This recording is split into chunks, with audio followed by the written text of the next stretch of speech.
मेरे सभी सम्मानित मदरसा आधुनिकरण शिक्षक साथियों को मेरा नमस्कार। दोस्तों, मदरसा आधुनिकरण शिक्षकों की समस्या इस समय काफ़ी गंभीर विषय बना हुआ है। उसके समाधान के लिए तरह तरह के प्रयास किए जा रहे हैं। जो जिस जगह पर है उस जगह पे अपना कोशिश जारी है। दोस्तों, मैं आपसे कुछ कहना चाहता हूँ कि खिचड़ी अगर बर्तन में पके तो बीमारी ठीक करती है, अगर मन में पके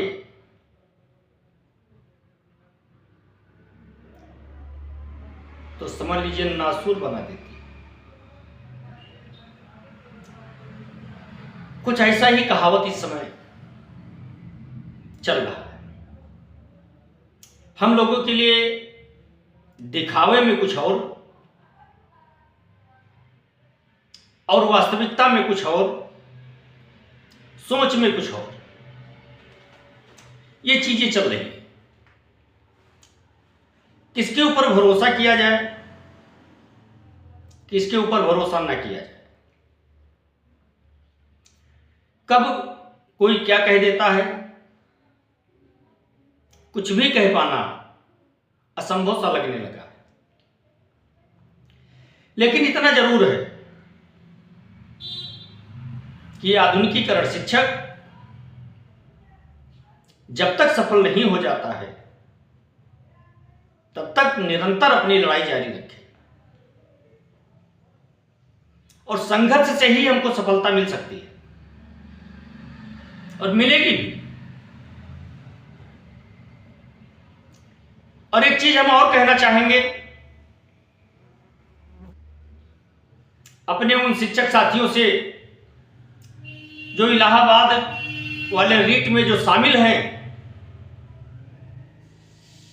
लखनऊ वालों से तो मैं नहीं कहना चाहूंगा क्योंकि उनके साथ बहुत बड़ा फ्रॉड हुआ है। क्योंकि लखनऊ के एरिया में जितने भी मदरसे आते थे और जितने लोग रीट में शामिल हुए थे उनकी पैरवी नहीं की गई, जिसके कारण उनके रीट में कोई फैसला नहीं आ पाया।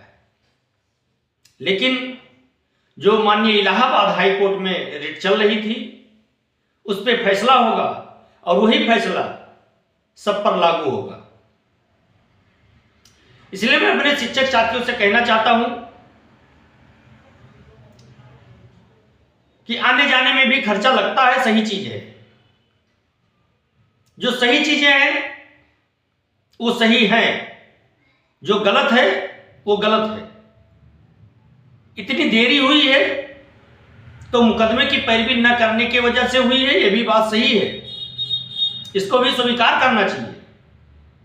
लेकिन देर से ही सही मैं आप लोगों से एक निवेदन करूंगा कि आप लोग कम से कम 100 रुपया, जितने लोग शिक्षक साथी रीट में शामिल हैं, मुकदमे की पैरवी के लिए चंदा स्वरूप जरूर दें। क्योंकि बिना पैसे से कोई काम नहीं होता है। ये अलग बात है कि आपने शुरू में ही दे दिया था और ये आपसे कहा गया था कि इसी पैसे में आपके पूरे मुकदमे को फाइनल कराऊंगा और अब आपको पैसे देने की आवश्यकता नहीं है। ये भी कहा गया था कि मार्च तक आप लोगों का पैसा आ जाएगा। लेकिन ये मुकदमा है दोस्त, मैं पहले से जानता था कि ये मुकदमा है, ये न्यायालय का काम है और इतना जल्दी ये फाइनल हो जाए ये असंभव सी बात है। लेकिन उस समय बातों का समर्थन करना पड़ा क्योंकि बहुत सारे शिक्षक साथी इस चीज को मान चुके थे कि मार्च तक पैसा आ जाएगा। मैंने उस समय भी कहा था कि नहीं आ पाएगा। मैंने ये भी कहा था कि कम से कम 1 साल लग जाएगा आपके मुकदमे को रन करने में। उसके बाद हो सकता है कि सुनवाई चालू हो, फिर आपका फैसला है। वही चल रहा है दोस्तों। लेकिन अब मुकदमे की पैरवी करनी है। जो शिक्षक साथी मुकदमा दायर कर चुके हैं और वो पैरवी करने नहीं जा रहे हैं, तो जो पैरवी कर रहा है, ये आपका फर्ज बनता है कि उसके खर्चे का वहन आप लोग करें। ये किसी पक्षपात की बात नहीं है और न किसी के समर्थन और किसी के खिलाफत की बात है। उस मुकदमे में मैं भी एक पार्टी हूं, इसलिए मैं आप लोगों से एक निवेदन करूंगा कि आप लोग एजाज साहब के अकाउंट पर न ज्यादा तो कम से कम 100 रुपया तो डाल ही दें, जिससे वो भी बहाना उनका खत्म हो जाए कि मैंने कहा था आप लोगों से, आप लोगों ने नहीं दिया, इसलिए मैं पैरवी करने नहीं जा पाया। दोस्तों, बहाना खत्म करना है। 100 रुपया आप कम से कम डाल दीजिए। जो रिट में शामिल नहीं है, मैं उनके लिए नहीं कह रहा हूं। जो रिट में शामिल है, मैं उनके लिए कह रहा हूं। वो चाहे तो डाल सकते हैं, उसमें से पंकज मिश्रा को नहीं चाहिए। पंकज मिश्रा केवल निवेदन कर सकता है आप लोगों से, और मैं ये चाहता हूं कि जल्दी से जल्दी इसका समाधान हो। और 8 तारीख को दोस्तों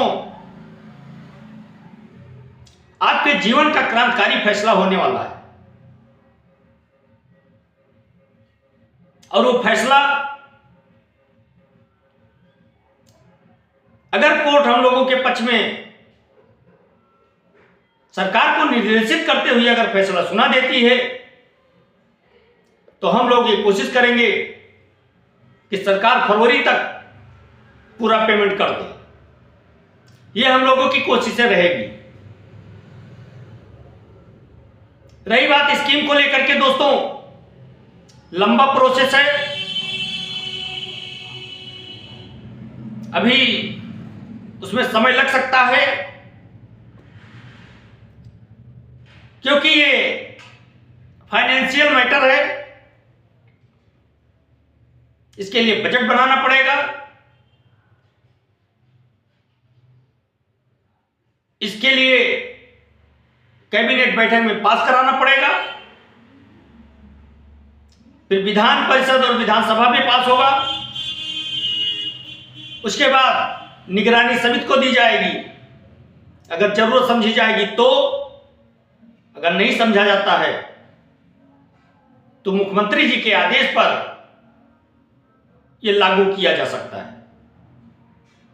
तो इसमें अभी थोड़ा समय लग सकता है, लेकिन होगा, बिल्कुल पक्की बात है। इसमें कोई दो राय नहीं है कि आप लोगों का कार्य नहीं होगा। होगा, दोनों काम होगा। बकाया भी मिलेगा और आपका स्कीम भी चलेगा। लेकिन दोस्तों, एक चीज मैं आपसे बताना चाहता हूं, अगर आपने कोर्ट का सहारा उस समय न लिया होता और सिकंदर बाबा धरने पे बैठ करके आधुनिकीकरण शिक्षकों की समस्या पब्लिक न किए होते, विधानसभा, विधान परिषद और लोकसभा में उठवाए ना होते, तो आज आपका वजूद खत्म हो गया होता। लेकिन अगर आपका कोई नाम इस समय ले रहा है, तो ये दोनों मुख्य कारण है। इन दोनों में से किसी को कमजोर नहीं समझा जा सकता है। हाँ, थोड़ा नुकसान हुआ है मुकदमे की वजह से, लेकिन उस समय हम लोगों के पास कोई चारा भी नहीं था, क्योंकि सरकार मानने को तैयार नहीं थी। और मुकदमा ना हुआ होता तो अब तक आप लोगों को लाठियों से मार करके और हर जगह से भगा दिया गया होता। तो कहीं ना कहीं मुकदमा और धरना अपने जगह पर दोनों ने काम किया है, क्योंकि जो सही चीजें हैं उसे कहने में मुझे कोई डर नहीं लगता है दोस्तों। और मैं कहता रहूंगा, जो सही चीजें हैं वो सही चीजें हैं, उसमें मुझे तनिक सा भी संदेह नहीं है कहने में। भले हमारा विरोध करें लोग, उससे कोई मैटर नहीं रखता है, लेकिन जो सही चीजें मैं कहूंगा। दोस्तों, आज शिक्षा मित्रों के लिए एक फैसला हुआ है हस्तांतरण के लिए।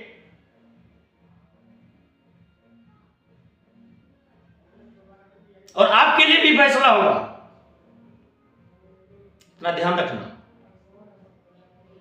अभी भी एकता की टीम लखनऊ में उपस्थित है आपकी समस्या के समाधान के लिए, और समाधान होके रहेगा। थोड़ा समय लगा और लग रहा है, लेकिन मैं आपसे रिक्वेस्ट करना चाहूंगा कि आप लोग धैर्य बनाए रखें, किसी ऐसे शब्दों का प्रयोग ना करें सोशल मीडिया पर जिससे आपको, आपके समाज को, आपके परिवार को नुकसान सहना पड़े। आज के लिए मैं आपसे विदा चाहता हूं, तब तक के लिए नमस्कार। जय हिंद, जय भारत, भारत माता की जय।